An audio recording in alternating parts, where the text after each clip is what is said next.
در این ویدیو با هم میبینیم پلتفرم شاپینو 24 که فعلا یک پلتفرم آنلاین شاپینگ فعال در افغانستان است. تقریبا 5 یا 6 ماه پیش ساخته شده. اولین کاری که من کردم یک اکانت جور کردم، خود را رجیستر کردم و با استفاده از فیک ایمیل در اینجا چی وبسایتی که اینا یا پلتفرم اینا بهتر است که بررسی بکنن. اگر فیک ایمیل هستن اجازه ندید. بعد از او یک کد دریافت کردم، اما این کد از یک اکانت جیمیل است و من فعلا میفهمم که اکانت جیمیل از اونا به خاطر رجیستر کردن وبسایت ها یا پلتفرمشان در کل همراه سرویس های دیگه کدام هستند که shopino24.online@gmail.com است. ممکن که اینا دیگه اکانت های هم داشته باشه. باز من رفتم یک جستجوی ساده کردم، دیدم که در قسمت ایمیج اینا قبلا هم در افغانستان اپلیکیشن ها یا فعال بودن، مثل واسطه بازار افغانستان هم ایجاد کرده بودن. من نمیفهمم که جور کرده نکردن، ولی لینکش آورده فکر میکنم که بسیار مرتبط به جیمیلشان باشه. میریم میبینیم که سایت چقدر کارایی داره از لحاظ سافتویر تستینگ. خب اما قسمی که شما میبینین کلاینت های از این پلتفرم که است افغانستان است و ما در صفحه اصلی از این وبسایت قرار دارم و رفرش میکنم. صفحه را کشم دیزیبل کردیم و صفحه را اثر رفرش میکنم و اولین لودی صفحه تا ای که تمام پلتفرم ها بر شما لود شوه نزدیک به 26 MB از اینترنت شما را مصرف میکنه و زیادتر به خاطر از این که 26 MB فایل دانلود میکنه. اما اگر بریم ببینیم که از این 26 MB چه مقدارش که است ایمیج است، چه مقدارش فایل های دیگه است، میبینیم که ایمیج قسمتی اعظمی از این فایل های که شما دانلود میکنین میباشه. نزدیک به 14 MB یا بیشتر شما عکس دریافت میکنن که اینا میتونن بهینه سازی بکنن که اینترنتی کاربرایی که میرن وبسایتشون سر میزنه کمتر استفاده شوه. خب یک بار میبینیم که کدام عکس‌ها با کدام سایز هستن. در قسمت فیلتر میکنیم و سایز چند عکس 1 MB داره. اگر ببینین نزدیک 1 MB چندین عکس می دارن که اینا میتونن تبنیلز جور بکنن تا یکی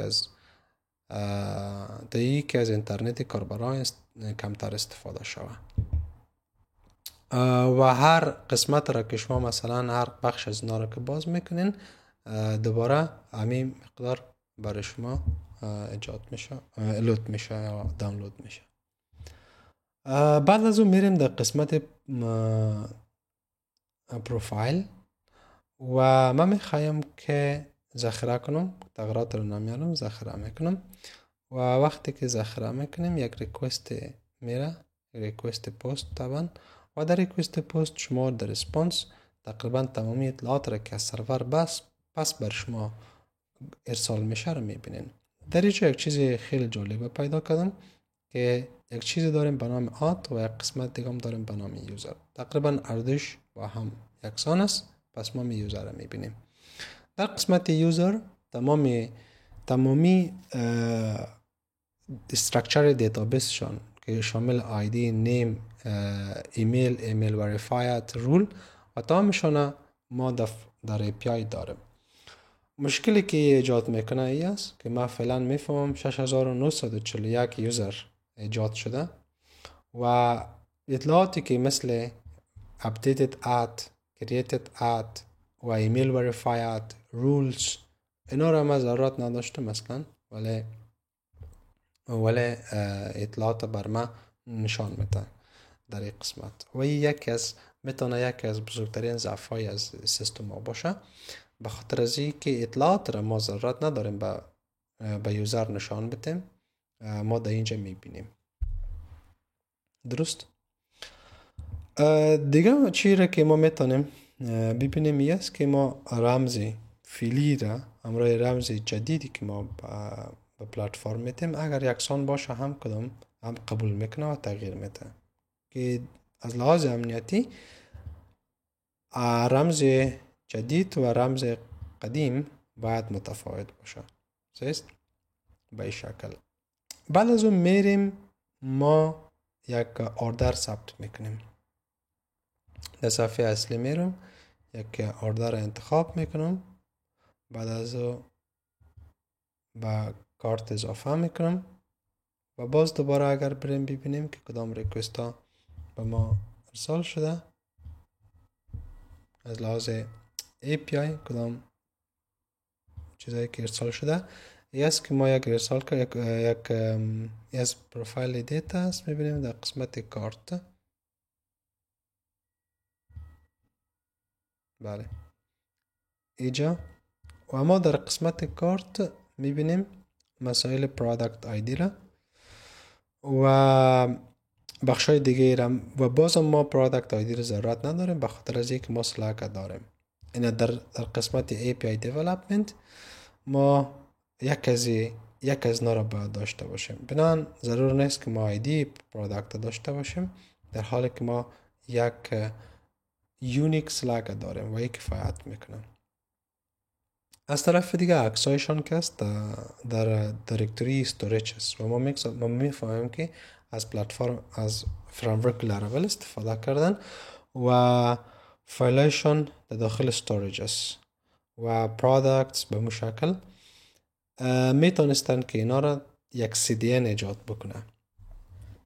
البته توضیح دیگه که فراموشم شد بر شما بگویم و این است که اینا یک ایمیل سرویس دارن info@shopify و ما با یک سرچ ساده تانستم که سب دومینایشان را پیدا بکنم و یک از سب دومینا که است میل هستن و یکی دیگه هم که است auto config است و auto discover اینا هستن.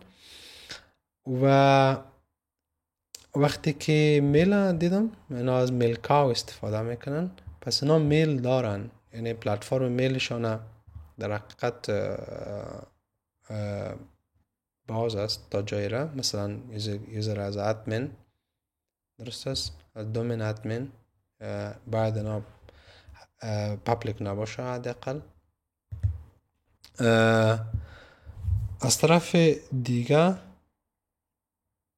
آتو کانفیگ هم دا میلکاو وصل است و اینا میتونن که اینا را پرایویت بکنن، مثلا خصوصا در قسمت لاگین از ادمین تحت پنل VPN باشه یا یکی سیکیور باشه، اکسس نداشته باشه. پس اینا یک چی داشتن، میل سرور خود دارن اما نمیفهم چرا از جیمیل هنوزم استفاده میکنن و این خودش تقریبا یک رد فلگ محسوب میشه.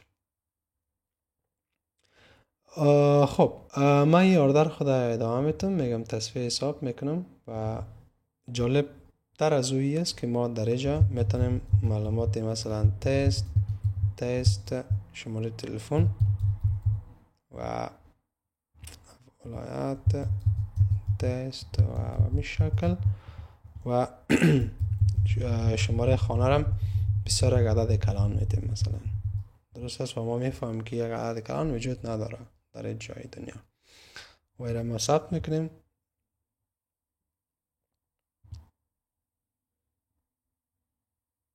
میایم بر میگردیم به سفارشات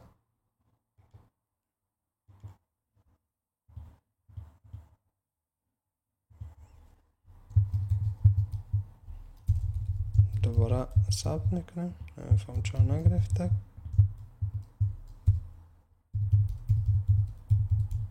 خب توضیحی که ما میتونیم بدیم در مورد شماره تلفن نیست که یا شماره تماس که باید بهتر والیدیت شوه یا در حقیقت ارزیابی شوه و کد شماره کشور انتخاب شوه و در مقابل شماره کشور نمبری که بعداً داده میشه وریفای شوه تا کمک بکنه که بهتر کاربران شماره تلفن خود در حقیقت ایجاد بکنه. درست است؟ برای من قبول شد و ما مطمئن هستیم که همچین یک آدرسی وجود نداره. بعد از او ما میایم یکی از اینا رو انتخاب میکنم و تایید میکنم. میریم میبینیم که ما در قسمت آردر اینا کدام بخش دارن. و اینجا میبینین شما که ما یک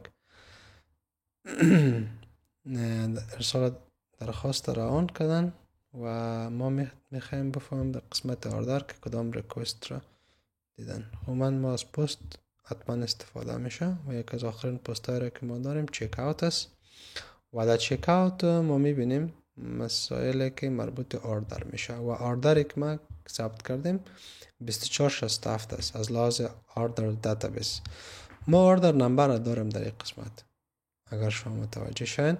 بنابراین این آردر آیدی ضرورت نیست. به می شکل مشخصات مثل پیمنت، دیت، امانت مثلا و بعضی از اینا رو ما ضرورت نداریم در اینجا نشان بدیم و ما نشان هم نمیدیم.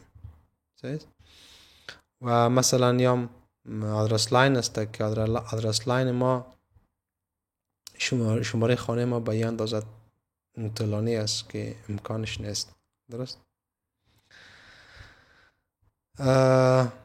به این شکل آیتم رو میبینین. تقریبا تمامی دیتابیس استراکچر که در چی است در تیبل هایشان هست میبینیم. مثلا آیتم آیدی هم داره، باز سلک هم داره به این شکل، نیم و موضوعات دیگه.